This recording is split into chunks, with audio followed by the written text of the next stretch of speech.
Time to take a moment to consider water. Water is a special case because water can react with itself. It self-ionizes to a very small extent. So what we're saying is that one water molecule can react with another water molecule to form our oxonium ion and a hydroxide ion. And we know this to be true because even in the purest of waters, there is a very slight electrical conductivity, which clearly shows that we've got some ions present.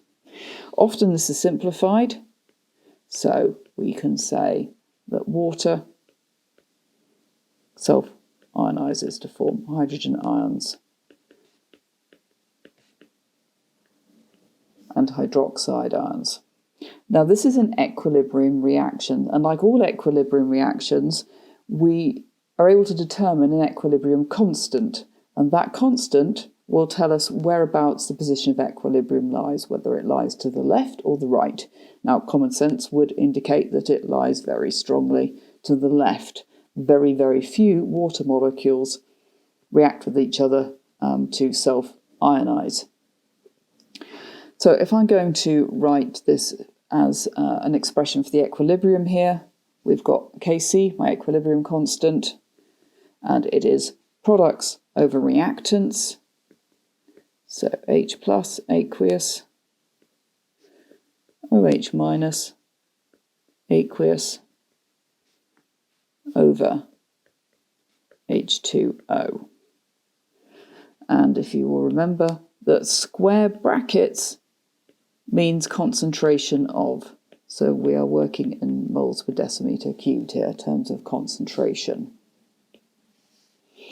Now, because we're working with water, and water is so much in excess that it is effectively constant.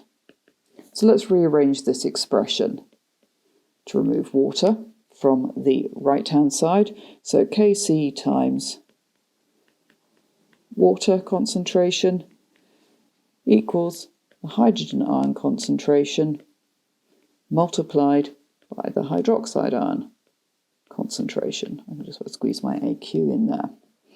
Where we have one constant multiplied by another constant, we have the opportunity to create a third constant. Oh yay, I hear you say. And this third constant is known as Kw. Kw is it's got a couple of names. Self-ionization constant, or at A level it's often more commonly known as the ionic product of water.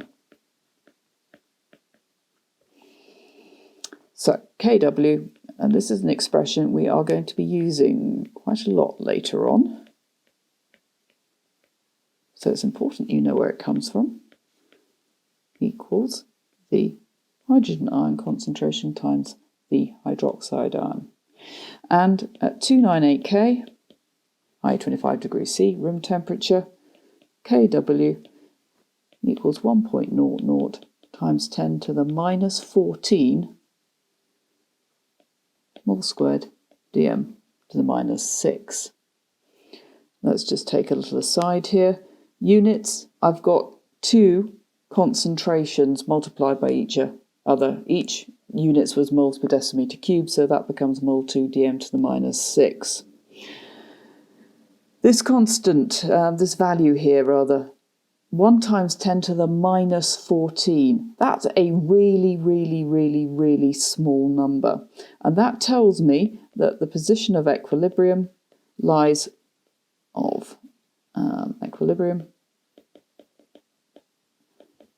very, very strongly to the left, which is what we would expect. Now, like all equilibrium constants, they are temperature dependent. The ionization of water, so let's go back to our little expression here, H plus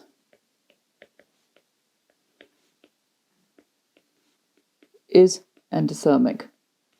It's roughly +6 kilojoules per mole. Remember that this is always quoted for the forward reaction, despite the reaction being reversible.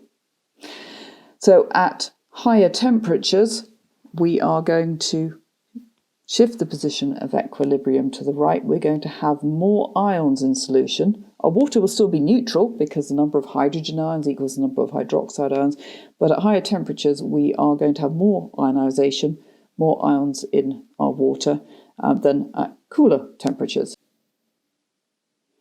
So if we take the temperature up to, say, 60 degrees C, we find that Kw rises.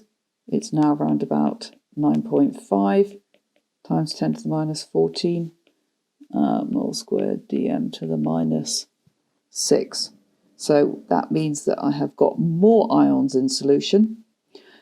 And because I have more hydrogen ions in solution, even though water is still neutral, the pH is lower, because pH is a direct measure of the concentration of hydrogen ions in a solution.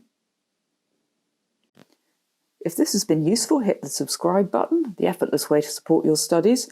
And by clicking the link in the description below, it'll take you straight to Crunch Chemistry School, where you can access my free maths skills course, complete tuition, and worksheets designed specifically to build your confidence and stretch you. Together we can do this.